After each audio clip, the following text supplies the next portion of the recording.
Hi again. I want to do a short video about the nature of fragmentation following trauma or during trauma, because I feel like a lot hasn't really been understood about this, especially by people who don't really know anything about trauma, and even about people who have gone through it. Because I know that I struggled with this massively for years without even having any idea that I was badly fragmented following what I went through.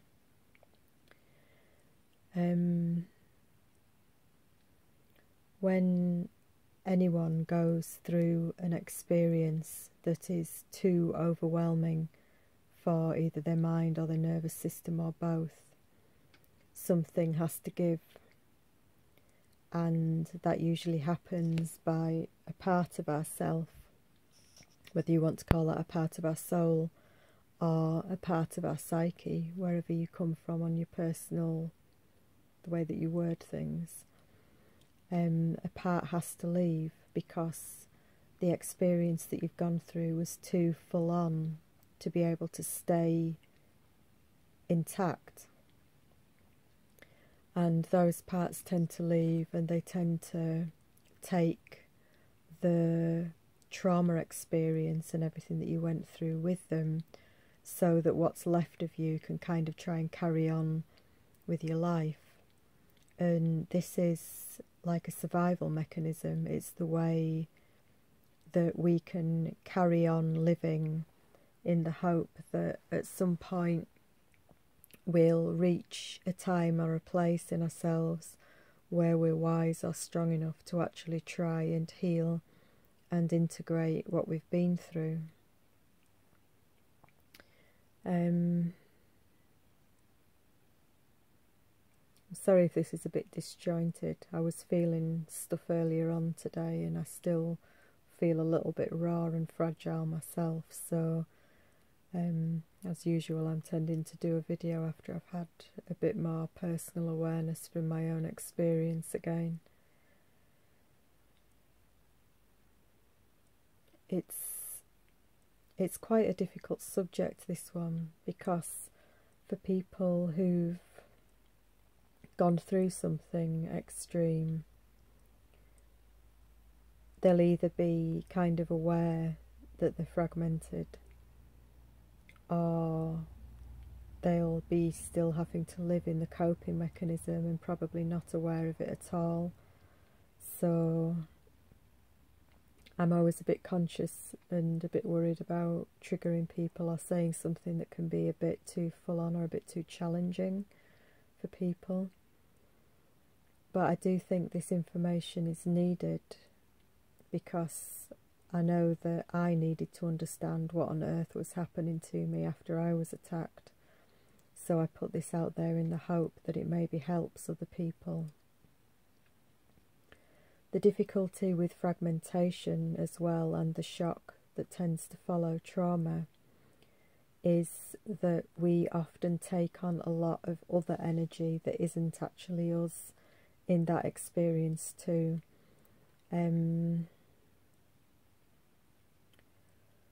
Psychology tends to talk about the splitting of the psyche, and the fact that in extreme trauma, or just anything that we can't really deal with at that time and process at that time, the memory gets stored in a part of the brain called the amygdala, and that part stores everything in fragments. And it's all like little sound bites of the information. So you might have like bits of recall from what you saw during a trauma, or what you heard, or what you smelt, or what you felt, like body sensations, and the whole experience is stored in a fragmented fashion all over the place. This is why with post-traumatic stress disorder we get like bad flashbacks, we can get triggers, and it can be from very different sources and very different triggers. You know, you might just get a smell that reminds you of something on the day that something happened to you, and it can trigger like an outpouring of the amygdala. It can trigger, you know, like a lot of feelings and very, very, very, very real senses that you are in that situation, that you're in imminent danger, that you're going to die, whatever it is, and it's really full on. And that's why post-traumatic stress disorder is very difficult. It's a very hard condition to live with, because the intensity of the feeling is the same as when you felt it, because it's still stored within your mind and within your body system in that moment, in that intensity, when that thing was happening, whatever it was. So when it does trigger and when it comes up, it's very, very full on. And a lot of the time for us with PTSD, it's still too overwhelming. It's still too much for the nervous system when it just gets triggered like that. I had that happen today. Something triggered me, just a position that Ricky was stood in over me, and it triggered me back into the rape trauma again. And I went into, you know, I just felt crippling fear, like as if I was going to be hurt. You know, parts of me were saying I'm going to die, and it's very, very full on when that happens. And trying to keep one foot out of the trauma to hopefully process some of the feelings through, you know, to help you reintegrate yourself and to pass the trauma over into the hippocampus part of the brain, which stores things like in a linear fashion that has a beginning, a middle and an end, and can allow an experience to be over. I mean, ideally that's what we want with trauma. We want to be able to process the trauma over from the amygdala to the hippocampus, so that we're not reliving this stuff in the now, so that we're not reliving in the moment, because it's bloody hell to relive it in the moment, as I'm sure anybody watching this that has this experience will know.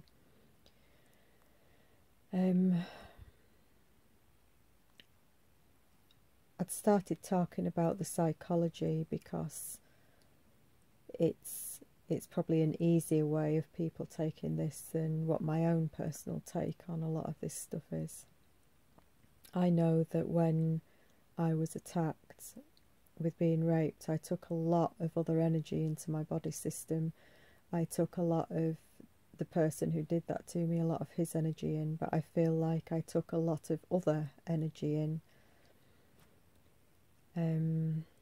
You know, I suppose some people might call that part of like collective unconscious, part of archetypal energy. I feel that there are a lot of energies that feed off human energy and can often wait for a time when somebody is violated and broken down to dive in, almost like parasitic energies that want to feed off us. And I feel like I took a lot of energy in when that happened to me. And I know this is quite challenging stuff to be talking about, and I probably sound crazy, but that's okay, because I feel like I need to say this stuff, because I didn't know what the hell was going on after I was raped. And for quite a few years after it, I wasn't with it properly. I'd have intrusive thoughts and feelings that weren't right. You know, like I used to like go into a shop and feel like as if they'd think that I was stealing something, and then have the feeling like as if I was somebody who would be stealing something. And that was all really weird for me as well, because I wasn't in the habit of going in shops and stealing things. But the guy who raped me had been a burglar and probably did go into shops and steal things. So you can end up almost with fragments of that person and other energies within your system, and not understand at all why you're having the feelings or the thoughts that you're having. You know, I'd have horrible feelings about women come in as well, like after the rape. You know, my attitude towards women was really quite not good, you know, not good, messed up. It was like contempt, or as if I wouldn't have any respect for them. And again, I believe that that was actually his energy that came into me. It was the energy that I was raped with. You know, I was raped with like contempt, derision, hatred, anger, an attitude that women mean nothing, that the worthlessness, all of these things. So it can be very, very confusing for us after an attack.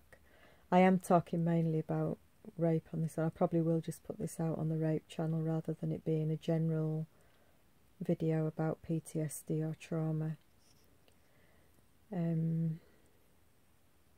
I just really felt that I didn't need to do this, because it's very confusing. Because if you've gone through an attack like rape, you've probably had it put into you that you're bad, that it's your fault. You know, the rapist will often say things to shut you up, to silence you, to make you feel that you deserved what happened, or that you contributed to what happened.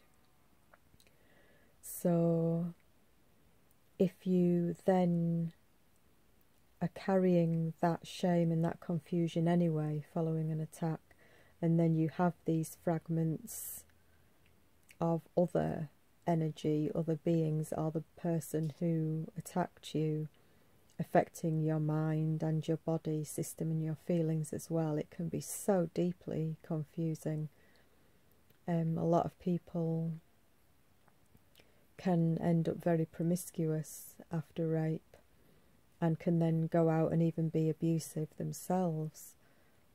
I'm quite thankful I've not had to walk that path, but I know a lot of people who have had to walk that path, and it's very deeply confusing for them as well, because then they don't understand what kind of person they are. It reinforces the idea that they're bad, or that they were a slut, or whatever else, whatever bad programming the rapist put into them. It can also be brainwashing. If somebody is like breaking you, fragmenting you, and violating you, things that they say are going into you in a very, very deep and profound way. So if he's saying, sorry if this is really challenging, but you know, if he's like calling you a whore or a bitch or all of these things, these are like really strong suggestions going into your mind and your body at a time when you can't protect yourself properly from what's going on.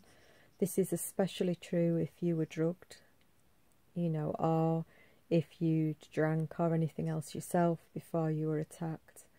Because when your protection and barriers are down or lowered due to drugs, either that you were spiked with or that you'd taken yourself, you know, your protection isn't up, and so anything that they say will go very deeply into the psyche. And you know, I just from my own personal experience, you know, I've gone through years and years and years of hell, really, through the confusion, through not understanding what on earth was going on in me, not understanding why I had all these different feelings or thoughts, or you know, like the emotions that would come up very strongly, and it was just so confusing. So I hope that by putting this out, if you're experiencing some of this stuff as well, I really hope that it helps you, because I feel like a massive part of our healing is about understanding again who we truly are, the truth of who we are, who you are. And you can have had so much put into you by the energy that you were attacked by, the energy, the person that you were raped by. And it can be very, very hard to see your own truth, your own innocence again then. That's why I feel like so many of us carry deep shame and such awful, difficult feelings following rape. I might leave it there because I am aware that I'm, you know, like I've been struggling a bit. I'm not in the best place at the moment. I just hope there might be something that makes some sense in what I've said. I will try and do a deeper video on this when I feel in a little bit of a better state. As I said, I'd gone through another flashback, you know, just a couple of hours ago, and I do still feel quite fragile myself, you know. And I just want to say that, you know, like trauma really is a big thing. If you've been attacked, if somebody has hurt you, if somebody has violated you, that is a really big thing. And no matter what was put in you in the way of beliefs and brainwashing and lies from whoever hurt you, you know, it's not your truth and you aren't to blame. And it can take a very long time for that to filter through, because I know there's still parts of me, even though I've been consciously trying to heal for a long time now, there's still parts of me, like my 16-year-old self, that's still unsure at times, because the conditioning, when we're so broken down, it really does go in deeply. And I just want to send a lot of love out with this, because you deserve to be free from these doubts and from the lies that were programmed into you. And you deserve to know your truth again, your beauty again, your heart again, your femininity again, because it can feel very, very scary to be female after being hurt in that way. And I think I will just leave it there because I'm very tired as well, to be honest. Feeling what I felt earlier, I just felt absolutely battered after I'd tried to process some of the fear and terror and stuff that's still in my system.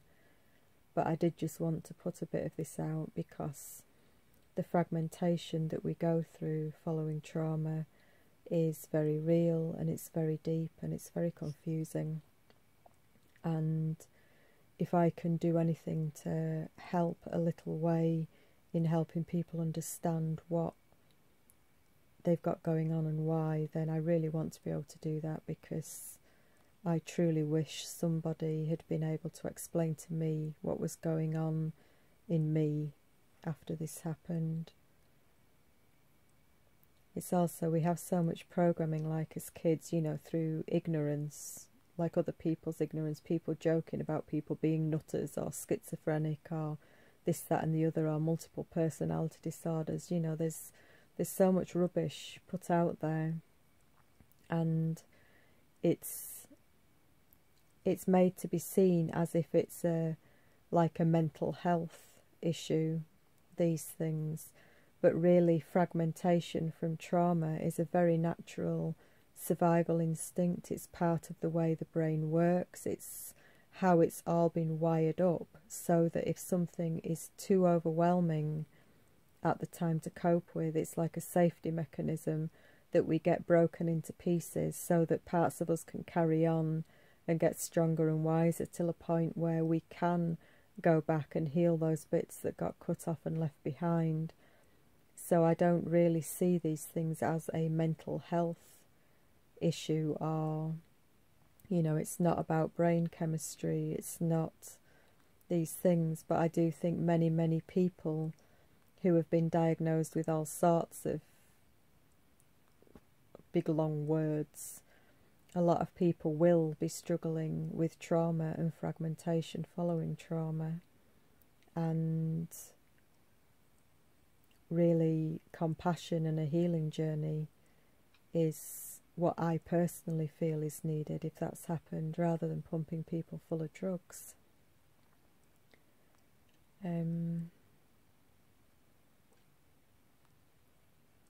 I suppose I had better say, you know, if you're having to take medication, I'm not suggesting you just stop without thought or without consideration. It's a long journey, the healing journey, and if you've been fragmented by trauma, your trauma was obviously very big and serious, so it needs to be taken seriously and it needs honouring, because if your psyche, if your mind, if your soul, however you want to term it, has had to split and fracture to cope with something that's happened to you, it does need respect, and it needs, again, in my opinion, it needs a hell of a lot of our own love and compassion for ourselves, because none of us deserved this.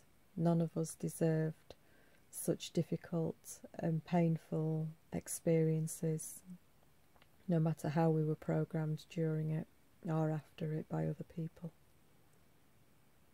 I want to send that out with a lot of love, and I truly hope that it helps at least somebody.